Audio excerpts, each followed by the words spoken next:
Here's James.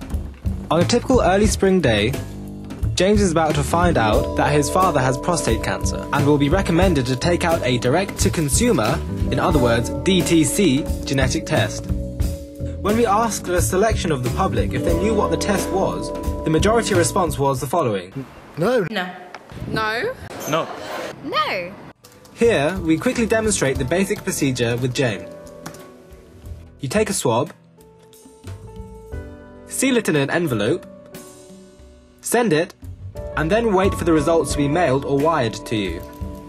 As you can see, the process is non-invasive, quick, and easy to carry out, and incurs no ethical dilemmas on this part.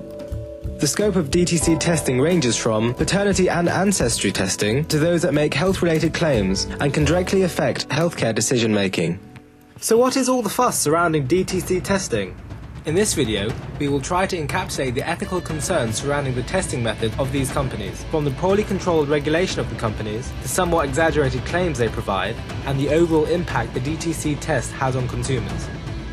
Proponents cite benefits such as increased consumer access, autonomy, empowerment, and enhanced privacy of the test, and can be seen to remove clinical ethical dilemmas facing traditional genetic counselors.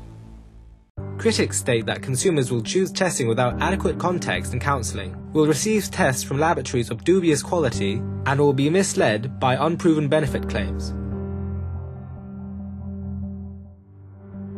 There may be a psychological benefit.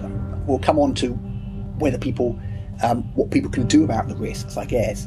But I would say that it's either people that have a disease in the family and they want to know if they're going to have that disease. I would think that's the most common scenario.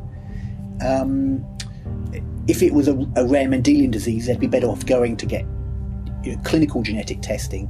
If it's a complex disease and they want to know will they get heart disease like Uncle Bill or whatever, then I guess that's the kind of service they want to take advantage of. I don't think it's likely to help them. Everyone's at increased risk of a disease, right? Because all these diseases are so common that everyone's at an increased risk of diabetes or heart disease or stroke or prostate cancer or breast cancer or one of the many types of cancer. So forget the testing and just eat better, do more exercise. The first issue is what is the degree of scientific proof they're putting into to choose which SNPs they're testing and their risk calculations, because it's a very complex field so people do genome-wide association studies to find SNPs that are associated with diseases, but the range of variation in how accurate the risk prediction is very much in doubt. So judging by the number of SNPs these companies are doing, many, or at least some of the SNPs they're testing for won't actually be real predictors of complex diseases. And as there's no regulation of these companies, there's no one looking to see is the risks that they're predicting based on genotype right? From an ethical perspective, or at least a social perspective, is the issue of should there be regulation? Should there be a regulator that's looking into how these companies are operating? If you do clinical genetics testing in a hospital, it's very highly regulated, but these companies are not regulated whatsoever.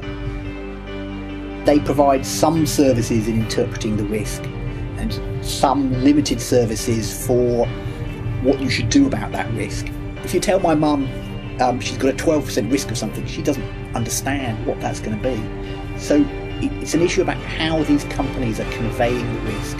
If you have genetic testing in a hospital, they will guarantee to provide genetic counselling, so a one-to-one service. You sit down with a genetic counsellor and the genetic counsellor explains the risk, goes through all that. These companies don't offer that, and they can't offer that because it'd be way too expensive.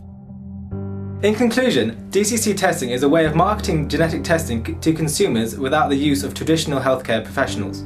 Potential benefits of the test include increased awareness of and access to the test. In the current environment, consumers are at risk of harm from DTC testing if testing is performed by laboratories that are not of high quality, if tests lack adequate analytic or clinical validity, if claims made about tests are false or misleading, and if inadequate information and counselling are provided to permit the consumer to make an informed decision about whether testing is appropriate and about what actions to take on the basis of these test results.